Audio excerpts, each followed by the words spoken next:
এখন আর good morning বলবো না, বলবো গুড আফটারনুন। কোথায় যাচ্ছি জানেন?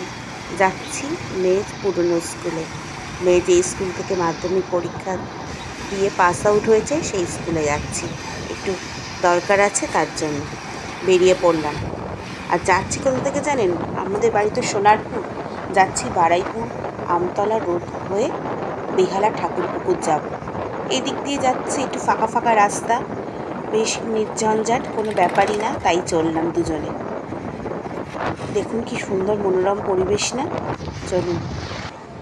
আকাশটা কি সুন্দর লাগছে দেখুন, যেন মনে হচ্ছে শরতের আকাশের মতন লাগছে না? বৃষ্টি হওয়ার পর মেঘটা যেন মনে হচ্ছে যেন পুরো একদম সামনে এসে গেছে, সাদা তুলো পেঁজা, হেবি সুন্দর লাগছে যেন দেখতে। চলুন এই মনোরম সুন্দর দৃশ্য নিয়ে এখন আমরা আমতলা হাই রোডে উঠব। কি ভিড় দেখুন রাস্তাঘাট। এই আমতলা হাই রোডটাই প্রচণ্ড জ্যাম, ভিড়। এবার এই ভিড় ঠেলতে ঠেলতে আস্তে আস্তে আমরা এগিয়ে যাব। এখান থেকে আরও অনেকটা দূর পৈলান মন্দির হয়ে যেতে হবে আমাদের। চলুন, যেতে যেতে হয়তো পৈলান মন্দিরটাও আপনাদের কাছে হয়তো একটু তুলে ধরব যদি পারি। চলুন, সাথে থাকুন বন্ধুরা। দূর থেকে আপনাদের পৈলান মন্দিরটাও একটু দেখিয়ে দিলাম।